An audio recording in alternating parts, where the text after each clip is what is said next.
Beaucoup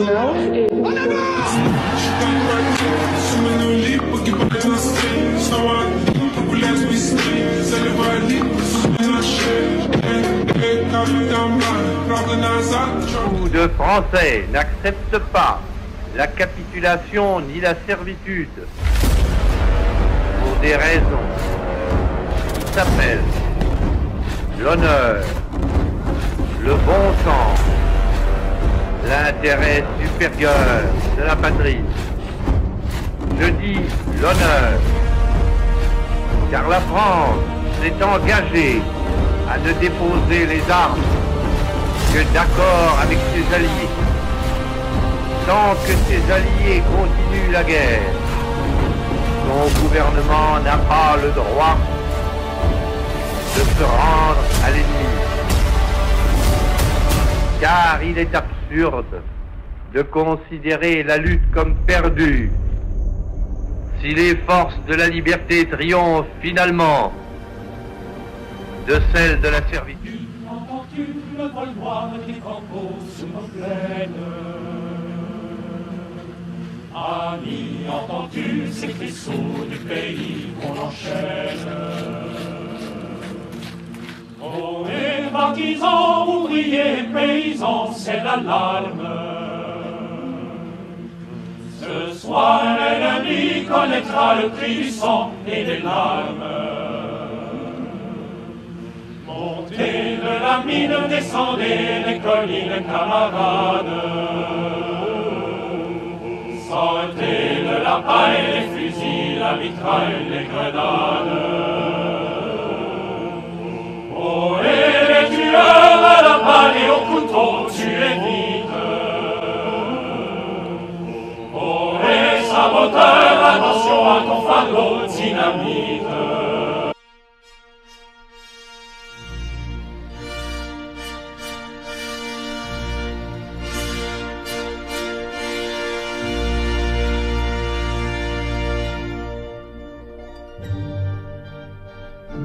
Chef de la résistance, martyrisé dans des caves hideuses, regarde de tes yeux disparus toutes ces femmes noires qui veillent nos compagnons. Elles portent le deuil de la France et le tien.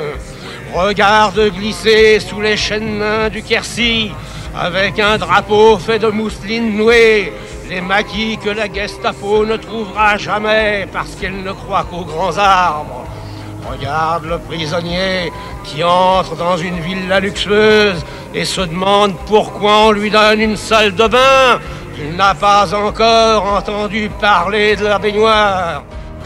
Comme Leclerc entra aux Invalides avec son cortège d'exaltation dans le soleil d'Afrique, entre ici, Jean Moulin, avec ton terrible cortège. Jeune Seigneur et ton œuvre splendide, un cœur de feu, une âme de guerrier, tu le donnas à la Vierge timide, que tu voulais couronner de laurier. Sainte Jeanne de France, notre espérance repose en vous. Sainte Jeanne de France, priez, priez pour nous. Jeanne entendit dans son humble prairie des voix du ciel l'appeler au combat. Tu vivras le temps du couronnement. Tu vivras le temps où il te faudra te rapprocher de la Sainte Mère. Méfie-toi de celui qui connaît ton prénom, car seule la Mère le connaît. C'était un des 7 messages qui m'a été prophétisé le 29 mars 1981. Nous arrivons dans ce temps qu'on appelle l'Apocalypse, mais qui en réalité veut dire le temps de la révélation. La fin des temps, c'est bien sûr la chute de toutes ces nations qui ont profité de leur peuple, qui les ont appauvris, à qui on a menti. Cette élite qui ne cesse de profiter. Oui, je vous le dis aujourd'hui. Oui, je vous le dis, la fin de ce homme est proche, parce qu'elle provoque son autodestruction. Alors restez à la verticale.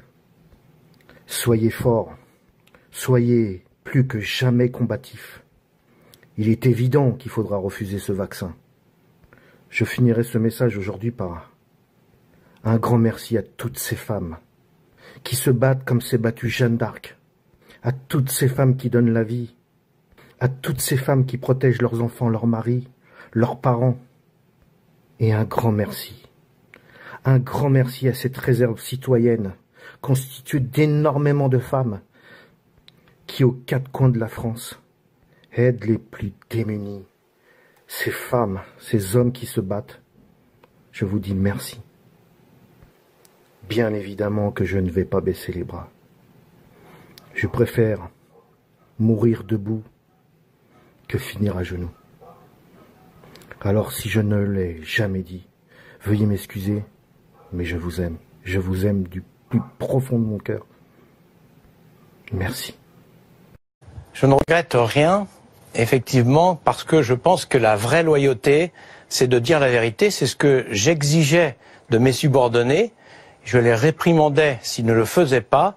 Je pense que l'obéissance passe par cette liberté et cette vérité. Des personnes qui, des déçus de R principalement, qui étaient soit militants, soit sympathisants, voilà, et qui ont compris la douille, Lubavitch, si vous voulez. Pierre Hillard sort en 2024, soit 13 ans après mon Comprendre l'Empire. Un Comprendre l'Empire, Lubavitch. Il aura donc fallu 13 ans à Pierre pour dire en gros la même chose que moi. Alors, je dois vous arrêter à ce point-là.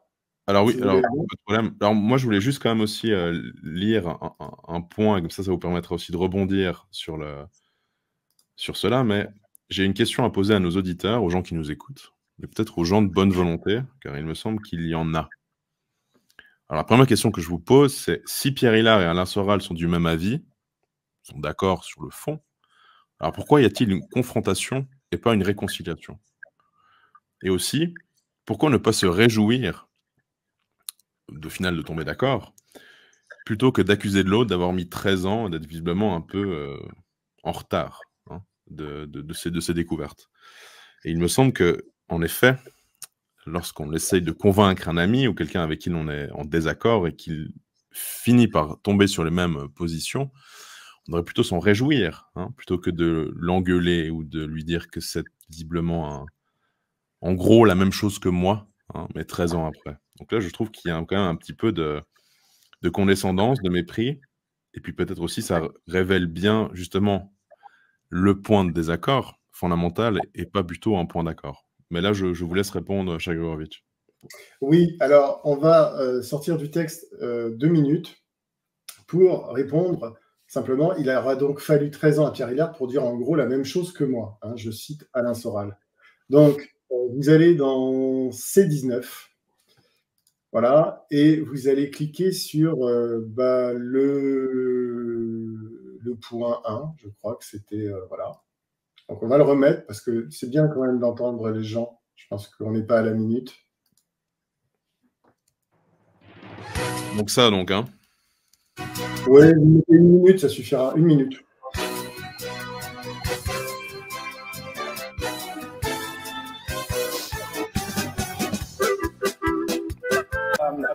Comment ils gèrent à la fois l'orthodoxie et les Lubavitch? Les Lubavitch, c'est une petite communauté pas nombreuse qui a un intérêt pour lui, c'est qu'elle ne fait pas de politique.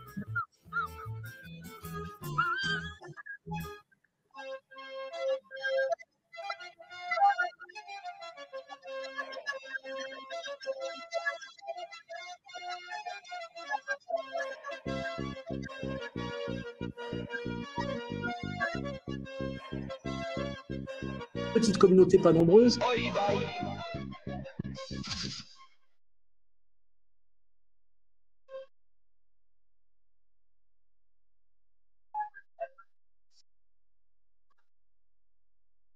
Elle ne fait pas de politique. Voilà, je crois qu'on a compris le message.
voulez en savoir plus, vous voulez percer les secrets des mégalithes, des églises, des temples, les secrets de la franc-maçonnerie, la vraie, pas la luciférienne. Vous voulez savoir pourquoi ici, dans notre éco-village, il y a un choix qui a été fait avec des habitats en fer, quelles sont les conséquences et pourquoi ils ont été mis à la terre. Parce qu'en réalité, quand on construit sa maison, il y a une chose dont on doit se préoccuper, c'est le rapport au ciel et le rapport à la terre. Exactement, le rapport à la terre, c'est le rapport à l'eau, le shui, et le rapport au ciel, c'est le rapport à l'air, le feng. On revient toujours sur des histoires de feng shui, vous verrez que c'est assez simple à comprendre, c'est très caché, ça s'appelle le Royal Horch, l'art royal, et que finalement, c'est pas aussi chinois qu'on le croirait au premier abord. À bientôt, ciao. Depuis le temps que Paris impose sa loi à ceux du Nord ou du Midi qui n'en veulent pas, leur maudite révolution ne leur suffit pas. S'ils tuent la reine comme le roi, on va leur faire payer ça. Jour en avant, par Saint-Denis, par Saint-Jean, cœur battant, en avant, jouant. Jouant, en avant, par Saint-Denis, par Saint-Jean, cœur battant, en avant, jouant. Nous abattrons Robespierre, l'odieux tyran, roulant ce loup sanguinaire dans son propre sang. Je dis que la République n'en a plus pour longtemps. Nous aurons un nouveau roi et nous ramènerons la foi. Jouant en avant, par Saint-Denis, par Saint-Jean, cœur battant, en avant, jouant. Jouant en avant, par Saint-Denis, par Saint-Jean, cœur battant, en avant, jouant. Jouant en avant, par Saint-Denis, par Saint-Jean, cœur battant, en avant, jouant. Jouant en avant, par Saint-Denis, par Saint-Jean, cœur battant, en avant, jouant.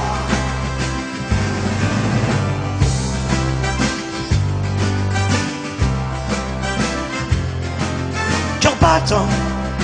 En avant, jouant.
Get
Bon, après 5 km,